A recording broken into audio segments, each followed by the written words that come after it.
દૂધસાગર ડેરીમાં 2 સોર્સ દ્વારા અમને ગેસ મળે છે. અમારી જોડે ગેલનો ગેસ આવે છે, અમારી જોડે સાબરમતીનો ગેસ આવે છે. સાબરમતી જોડે અમારે રોજનું 40,000 SCM ગેસ મળે એ અંગેનું આ મહિનાનું DCQ છે, એટલે એગ્રીમેન્ટ થયેલો છે એ પ્રકારનો. અને ગેલ જોડેથી અમારે 3,000 થી 4,000 SCM ગેસ રોજનો આવે છે. હાલની આ જે યુદ્ધની પરિસ્થિતિ સર્જાઈ છે એની અંદર સાબરમતીએ જે 40,000 SCM ગેસ અમે વાપરતા હતા એમાં ઘટાડો કરવા માટે અમને જાણ કરેલી એમને, અને અત્યારે એ લોકો રોજનો 25,000 SCM ગેસ અમને આપે છે.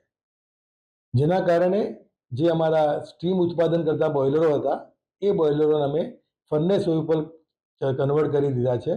એ બોઇલરો અમે ફર્નેસ ઓઇલ પર ચલાવીએ છીએ, જેના કારણે અમારા ઓપરેશનમાં કંઈ પ્રોબ્લેમ આવે નહીં.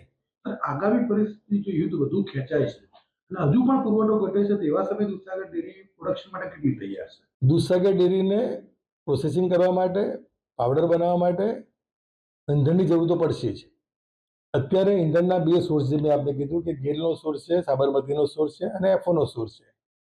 દેશની અંદર અત્યારે જે ગેસ એફઓ અવેલેબલ છે, નજીકના ભવિષ્યમાં એવું કંઈ દેખાતું નથી, પણ છતાં જો સદંતર ન આવે તો એ કિસ્સાની અંદર અમારે ત્યાં અમે એક સોલિડ ફ્યુલ બોઇલર પર નાખી રહ્યા છીએ, જેનું અત્યારે કમિશનિંગ ટ્રાયલ ચાલુ છે.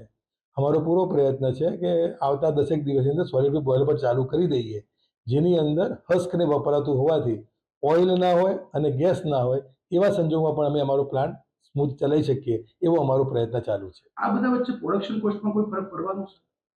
અત્યારે ગેસનો જે ભાવ છે અથવા ફર્નેસ ઓઇલનો જે ભાવ છે અને એની જે કેલોરીફિક વેલ્યુ હોય છે એ જોતા લગભગ કોસ્ટનીમાં બહુ મોટો ફરક પડતો હોતો નથી.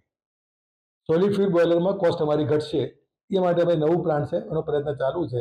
સોલિડ ફ્યુલ બોઇલર જો ચાલુ થઈ જશે એમાં કોસ્ટમાં ઘટાડો થવાનો છે.